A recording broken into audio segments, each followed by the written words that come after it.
नमस्कार, उत्तर प्रदेश विशेष में आपका स्वागत है। मैं हूं आपके साथ पराग गुप्ता। गोरखपुर में मुख्यमंत्री योगी आदित्यनाथ ने बुधवार को जंगल कौड़ियों के रसूलपुर चकिया में महंत अवैधनाथ राजकीय महाविद्यालय का लोकार्पण व इस परिसर में स्थापित ब्रह्मलीन गोरक्षपीठाधीश्वर महंत अवैधनाथ की प्रतिमा का अनावरण किया।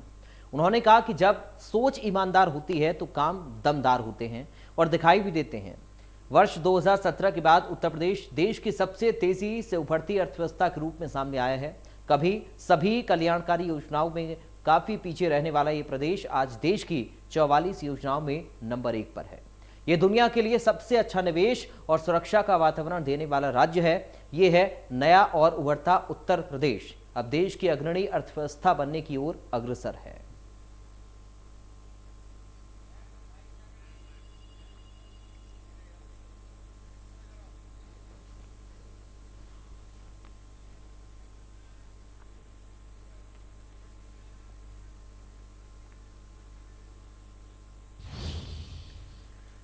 अखिलेश यादव बुधवार को यूपी के हमीरपुर जिले पहुंचे। यहां पर सपा के राष्ट्रीय अध्यक्ष अखिलेश यादव ने कहा कि वो गरीबों को 300 यूनिट और किसानों को सिंचाई के लिए मुफ्त बिजली देंगे।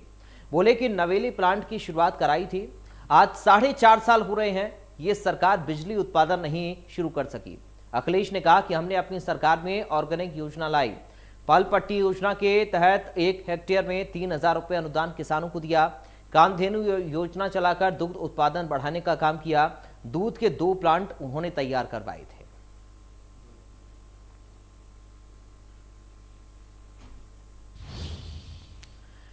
हमीरपुर पहुंचे अखिलेश यादव से हमारे सहयोगी ने खास बातचीत की। क्या कुछ अखिलेश यादव ने कहा, सुनाते हैं आपको। सपा राष्ट्रीय अध्यक्ष पूर्व मुख्यमंत्री अखिलेश यादव विजय रथ यात्रा पे निकले हैं। बुंदेलखंड में यात्रा चल रही है 2 दिनों से। जिस तरीके की आप भीड़ देख रहे हैं, युवाओं का जोश देख रहे हैं, इसको देखते हुए आप क्या कह सकते हैं? जो जन समर्थन जुट रहा है और जिस जोश और उत्साह के साथ जनता समाजवादी पार्टी को आशीर्वाद देने आई है, भरोसा ये है कि आने वाले समय में समाजवादी विजय रथ लगातार जनता के बीच में रहेगा। यही जन समर्थन, यही जोश और उत्साह भारतीय जनता पार्टी का सफाया करेगा। आज बुंदेलखंड में हम लोग हैं। बुंदेलखंड में किसानों के साथ धोखा हुआ। किसान, नौजवान, व्यापारी आज एकजुट हैं और इस सरकार को हटाना चाहते हैं। लगातार सरकार ने भरोसा दिलाया, वादे किए, लेकिन आज जब सरकार का समय पूरा हो गया है तो उनका जो संकल्प पत्र था, आज संकल्प पत्र के जो वादे किए थे कोई पूरा नहीं हुआ। तो सड़क, बिजली, पानी, महंगाई, बेरोजगारी और जिस तरीके से अन्याय उत्पीड़न हुआ है, जिस तरीके से हर वर्ग के लोग इस सरकार से दुखी हैं, एकजुट होकर के भारतीय जनता पार्टी का आने वाले समय में ये सफाया करेंगे। आपने पहले ही विजय रथ यात्रा का नाम दिया और गंगा से शुरू करके आप यमुना तक आए, इसके पीछे क्या मैसेज है? और कानपुर वाले लोग, जो बहुत बड़ा व्यापार था, वहाँ उद्योग थे, करोड़ों लोगों को रोजगार मिलता था, उन्होंने क्या बताया? यही माँ गंगा का आशीर्वाद लेकर के भारतीय जनता पार्टी ने समर्थन जुटाया था और कहा था कि माँ गंगा को साफ करके दिखाएंगे। लेकिन आज इतने वर्ष गुजर गए हैं, गंगा वैसी की वैसी है। और इसी तरह यमुना को लेकर के लगातार यमुना नदी साफ हो, यमुना में गंदे नाले न जाएं, इसको लेकर भी लगातार भारतीय जनता पार्टी ने भरोसा दिलाया। लेकिन दोनों सरकारों की अनदेखी के कारण माँ गंगा वैसी की वैसी खराब है। और जो कानपुर था उद्योग का शहर, कारोबार का शहर, जिस शहर ने नौकरी रोजगार दिए, आज वो बर्बाद हुआ है। इसलिए कानपुर से शुरू कर करके लगातार हम लोग कार्यक्रम करेंगे। ये हमारी गंगा जमुनी तहजीब थी, जो हमें भाईचारा, जो हमारी एकता समाज की है, उसको भी खत्म करने का भारतीय जनता पार्टी ने किया। ये थे अखिलेश यादव और आप देख सकते हैं कि ये रथ यात्रा है और बड़ा हुजूम उमड़ा हुआ है, लोग जगह जगह पर स्वागत कर रहे हैं। हमीरपुर से लेकर के जालौन के बीच में 20 जगह पे स्वागत किया गया है और तमाम मुद्दे हैं। युवाओं ने जहां रोजगार की बात की है, किसानों की बात की है। इस तरीके से विजय रथ यात्रा का ये प्रथम चरण हमीरपुर से कालपी के लिए, उसके बाद कानपुर देहात माटी के लिए। कैमरामैन अमीश के साथ Narendra Yadav, India news. Samajwadi party के राष्ट्रीय अध्यक्ष अखिलेश यादव विजय रथ यात्रा के दूसरे दिन हमीरपुर से जालौन और कानपुर निकले। यात्रा के दौरान जगह जगह पर हजारों की संख्या में लोगों ने इकट्ठा होकर उनका स्वागत किया। इस दौरान हमारे संवाददाता ने सपा राष्ट्रीय महासचिव विशंबर निषाद से खास बातचीत की है, सुनिए। गाड़ी पूरी तरीके से तमाम नेताओं से भरी हुई है। तमाम बुंदेलखंड के यहाँ पर नेता हैं जो अभी जल्द में शामिल हुए थे। अनुरागी जी भी हैं राठ से, ये सारे लोग यहाँ पर आए हैं। तो आपने जनसभा की, अध्यक्ष जी भी बैठे हैं, तो किस तरीके का आप बदलाव देख रहे हैं? बदलाव पूरे जिस तरह से 2017 के चुनाव में बुंदेलखंड में झूठ बोल करके और पूरी भारतीय जनता पार्टी को सीटें गई, तो जनता ये समझ गई है कि जिस तरह झूठ का नारा दिया गया था, लोगों को आश्वासन दिया गया था और पूरी तरह से बुंदेलखंड को ठगा गया है। आज बुंदेलखंड की जनता जागरूक होकर के बुंदेलखंड में जिस तरह से पिछले चुनाव में भाजपा को वोट गया था, वो समाजवादी पार्टी को जाएगा। ये उत्साह क्या कहता है और कितनी सीटें आप लोग दिला रहे हैं सपा को? उत्साह ये कहता है बुंदेलखंड में कितनी सीटें? 419 में 19 सीट हो जाएंगी। बुंदेलखंड के तमाम कद्दावर नेता हैं, ये कह रहे हैं कि अब की बार सभी सीटों पर समाजवादी पार्टी का परचम लहराएगा। कैमरामैन अमीश के साथ नरेंद्र यादव, इंडिया न्यूज में तमाम कद्दावर नेता बुंदेलखंड के सपा राष्ट्रीय अध्यक्ष अखिलेश यादव जी के साथ हैं। और एक बड़ा समाजवादी पार्टी की विजय रथ यात्रा के दूसरे दिन हमीरपुर से जालौन और कानपुर निकली। यात्रा के दौरान जगह जगह पर हजारों की संख्या में लोगों ने इकट्ठा होकर स्वागत किया। इस दौरान हमारे संवाददाता ने राष्ट्रीय महासचिव समाजवादी पार्टी के विशंबर निषाद से खास बातचीत की। में तमाम कद्दावर नेता बुंदेलखंड के सपा राष्ट्रीय अध्यक्ष अखिलेश यादव जी के साथ हैं और एक बड़ा हुजूम भी साथ में चल रहा है। विशंबर जी कद्दावर नेता हैं, हम इनसे बात करेंगे। क्या परिस्थितियां देख रहे हैं, क्या बदलाव देख रहे हैं? उत्तर प्रदेश में समाजवादी पार्टी की बहार चल रही है। माननीय अखिलेश यादव जी का जो विजय रथ चल रहा है, तो पूरे प्रदेश में एक संदेशा जा रहा है और भारी प्रचंड बहुमत से समाजवादी पार्टी जीत रही है। क्योंकि किसान कह रहा है महंगाई चरम सीमा पे है। पहले तो एक गाना चलाए थे कि महंगाई डायन खाए जाते है, सैया तो बहुत कमाते हैं, महंगाई डायन खाए जाते हैं। अब किसान कह रहा है कि किसान तो बहुत कमाते हैं, लेकिन योगी के साथ सब खाए जाते हैं। तो किसान पूरी तरह से लगा हुआ है कि इस सरकार को हटाओ, समाजवादी पार्टी की सरकार लाइए, माननीय अखिलेश यादव मुख्यमंत्री। आप लोग कितने लगे हुए हैं, कितना मुतमईन है, कितनी सीटें लाएंगे? बुंदेलखंड की 19 सीटें जा रही, पूरे प्रदेश में हम 400 की। हमीरपुर के कानपुर देहात पहुंची विजय रथ यात्रा और अखिलेश यादव ने मंच से उत्तर प्रदेश और केंद्र सरकार को घेरा। इसके साथ ही अखिलेश ने मंत्री अजय मिश्रा की बर्खास्तगी की मांग उठाई। कहा कि किसानों पर गाड़ियां चढ़वा दी गईं, बीजेपी सरकार में जनता के साथ धोखा हुआ।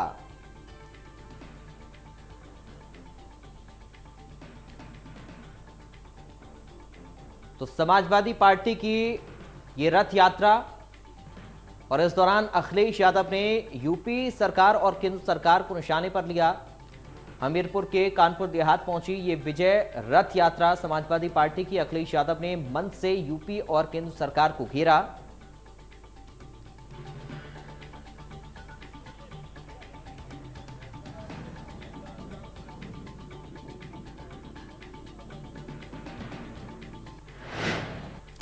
समाजवादी पार्टी के राष्ट्रीय अध्यक्ष अखिलेश यादव विजय रथ यात्रा लेकर बुंदेलखंड के कालपी द्वार पहुंचे।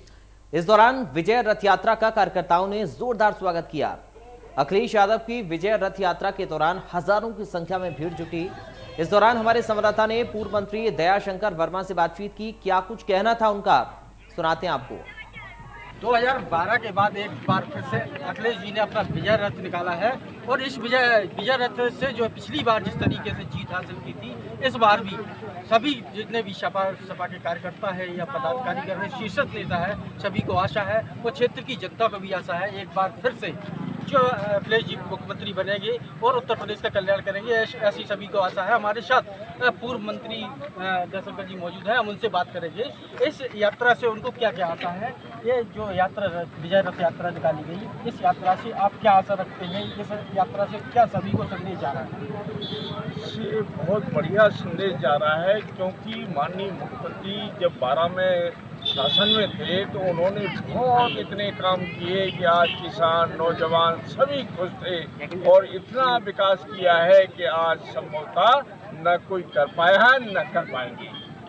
इसलिए हमें विश्वास है कि विजय रथ से पूरे प्रदेश में संदेश जा रहा है और किसानों को राहत मिल रहा है।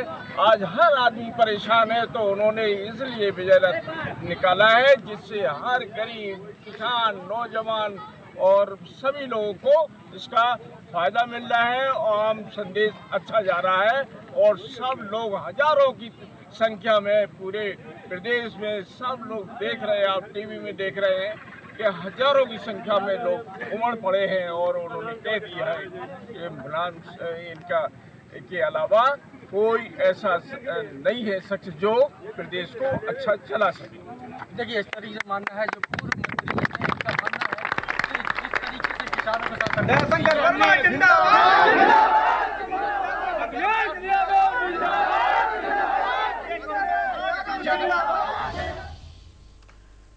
यूपी सरकार के जल शक्ति मंत्री बलदेव सिंह औलख ने हुनर हाट का निरीक्षण किया। इस दौरान इंडिया न्यूज से हुई खास बातचीत में उन्होंने कहा कि हमारी केंद्र सरकार के मंत्री आएंगे, हुनर हाट का लोकार्पण किया जाएगा। हिंदुस्तान के लोगों को आत्मनिर्भर बनाने की कवायद की जा रही है। बहुत सारे लोगों को काम मिलने की उम्मीद इस हुनर हाट से है। और क्या कुछ उन्होंने कहा, सुनाते हैं आपको।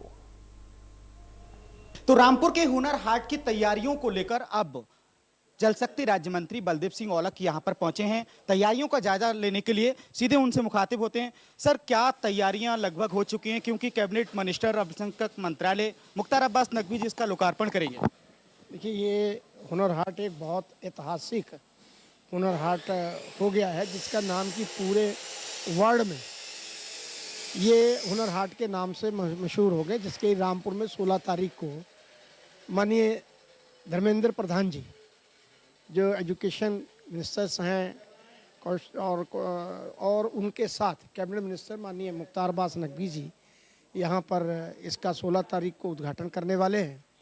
और ये एक ऐसा हुनर हाट है कि जो कारीगरों को अपना एक प्लेटफार्म देने के लिए बहुत ही प्रसिद्ध हुआ है और इनके बनाए हुए जो भी प्रोडक्ट हैं वो इंडिया पे नहीं, अब तो विदेशों में भी इनके जाने लगे हैं, इसलिए ये ऐतिहासिक हुनर हाट हो गया है। सर, रामपुर में तमाम सारे लोग अपने हुनर, अपनी कारीगरी के लिए जानते हैं। हमने अभी देखा जैसे ही हुनर हाट कैंपस के अंदर आए, वहां पर जो ओवरब्रिज है वहां पर तमाम सारे कारीगर अपनी पेंटिंग के जरिए, अपनी कला के जरिए और खूबसूरत बनाने में लगे हैं। सर, उन कारीगरों को आगे कितना मौका मिल सकता है, कितना आगे जा सकते हैं? क्योंकि चाहे पेंटिंग का क्षेत्र हो, चाहे पतंग बनाने का क्षेत्र हो, चाहे चटापटी हो, पटापटी हो, अभी उन लोगों को बहुत सारी उम्मीदें सरकार से, क्योंकि सरकार से उम्मीद करना तो उनका हक भी है। तो कितने लोगों को यहाँ से काम मिलेगा उन्हें?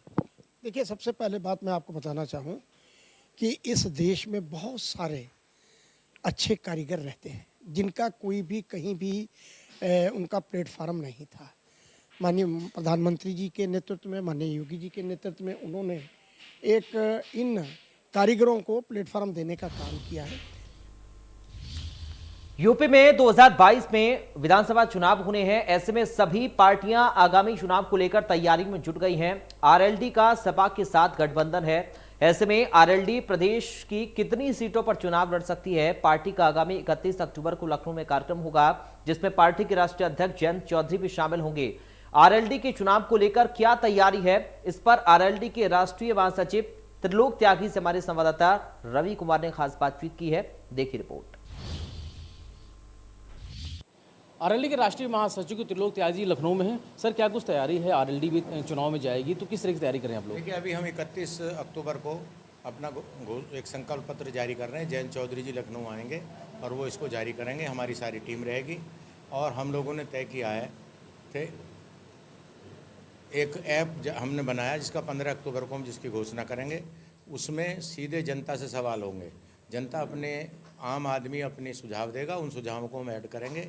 और ये पहली पार्टी है आरएलडी, देश में किसी पार्टी के पास ऐसा ऐप नहीं है जो डायरेक्ट जनता से सुझाव ले रहा है। ये काम हम कर रहे हैं। मतलब चुनावी घोषणा पत्र जो पार्टियां जारी करती थी, इस बार जनता से सुझाव आप लोग खुद लेंगे? हम सबसे पहले संकल्प पत्र जारी कर रहे हैं, जनता से सुझाव लेकर जारी कर रहे हैं। और हम इसलिए कर रहे हैं कि हम 31 अक्टूबर के बाद जनता को बताएंगे कि हमने ये संकल्प लिया, उसको हम जगह जगह जाएंगे, पर्चे छपवा बताएंगे, अब इन मुद्दों पर चुनाव लड़ेंगे और हमारी सरकार बनी तो हम ये काम जनता के लिए करेंगे। सर यूपी में समाजवादी पार्टी के साथ आपका गठबंधन भी है, तो गठबंधन को क्या लगता है, कुछ सीटों को लेकर कुछ बात हो पाई? देखिए अभी सीटों की बात चल रही है, अभी गठबंधन में और लोग भी आ सकते हैं, तो ये अभी बातचीत जारी है और 2022 में योगी जी को पुनः गोरखपुर जाना पड़ेगा, फिर वो उसी पीठ के पीटीएस शिविर रहेंगे जहाँ वो पहले थे, ये 22 में तय हो जाएगा। सर पेट्रोल के दाम है वो बढ़े हैं, डीजल के दाम बढ़े हुए हैं, वैसे भी आप लोग किसानों की लड़ाई लड़ते रहे, तो इसका भी सीधा असर देखिए मनमोहन सिंह के ज़माने में डीजल 60 रुपये था, मोदी जी के ज़माने में 90 रुपये है।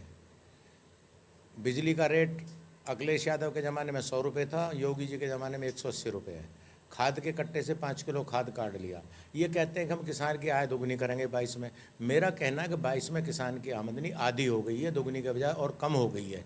इसलिए ये एंटी फार्मर, ये किसान के विरुद्ध सरकार है। 700 किसान बॉर्डर पर मर गए, आज तक मोदी जी ने एक शब्द नहीं बोला। किसानों पर अत्याचार हो रहा है, इनके मंत्री और उनके बेटे किसानों को कुचल रहे हैं लखीमपुर खीरी में। इसलिए ये किसानों के, गांव वालों के खिलाफ सरकार है, इसको 22 में हटना तय है। ठीक है, तो जाहिर है ये थे राष्ट्रीय महासचिव आरएलडी के त्रिलोक त्यागी। साफ तौर पर इनका कहना है कि अभी समाजवादी पार्टी से गठबंधन है और साफ तौर पे जो तैयारियां हैं वो लगातार जारी हैं। Ravi Kumar, India News, Lucknow. कभी कांग्रेस पार्टी के लाल कहे जाने वाले बीजेपी नेता जगदंबिका पाल के सुर इस कदर बदले कि वो अपने पुराने नेताओं के खिलाफ भी जुबान चलाने से नहीं चूक रहे हैं। बीजेपी नेता जगदंबिका पाल से हमारे संवाददाता राकेश सिंह ने खास बातचीत की है, सुनाते हैं आपको। लखीमपुर खीरी मसले को लेकर राहुल गांधी के अगुवाई में कांग्रेसी प्रतिनिधिमंडल ने राष्ट्रपति से मुलाकात की। हमारे साथ बातचीत करने के लिए बीजेपी के वरिष्ठ नेता जगदंबिका पाल साहब, मुलाकात में मेमोरेंडम दिया गया जिसमें साफ तौर पे कहा गया कि इनको पद पर रहते हुए जो है सही जांच नहीं हो सकती। ये कांग्रेस का प्रतिनिधिमंडल या राहुल गांधी अब केवल खीरी लखीमपुर की घटना पे राजनीति कर रहे हैं। आखिर उत्तर प्रदेश में इस दुखद घटना पे जो कार्रवाई थी, पीड़ित परिवार लोगों की मांग थी, किसान यूनियन की थी, राकेश टिकैत गए, ADG law and order Prashant Kumar गए, जो उन्होंने दरखास्त दी वो एफआईआर लिखी गई, गिरफ्तारी हुई और जुडिशियल रिटायर्ड हाई कोर्ट के जज के नेतृत्व में एसआईटी का गठन करके जांच हो रहा डे टू डे। आज पुलिस रिमांड पे है गृह राज्य मंत्री के। तो अब इसके बाद कौन सी कार्रवाई बाकी है?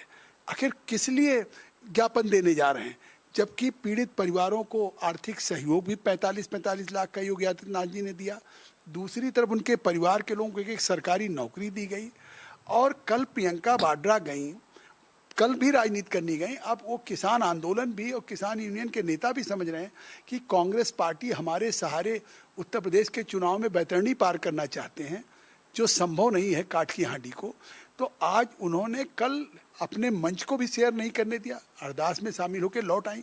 तो जब आप किसान आंदोलन या वहाँ के नेता इनको अपने साथ अपने मंच पे नहीं शामिल कर रहे हैं, तो आखिर इसके बाद दिल्ली आकर के महामहिम राष्ट्रपति को ज्ञापन देने का क्या उचित है? इसका मतलब है कि कांग्रेस पार्टी के पास उत्तर प्रदेश की विधानसभा में कोई एजेंडा नहीं है, कोई मुद्दा नहीं है और अपनी उस खोई हुई जमीन को पाने के लिए बस इस तरह की राजनीति कर रहे हैं। धन्यवाद। Rakesh Kumar Singh, India news, Delhi. तो फिलहाल उत्तर प्रदेश विशेष में मेरे साथ इतना ही। बाकी खबरों के लिए आप देखते रहिए इंडिया न्यूज।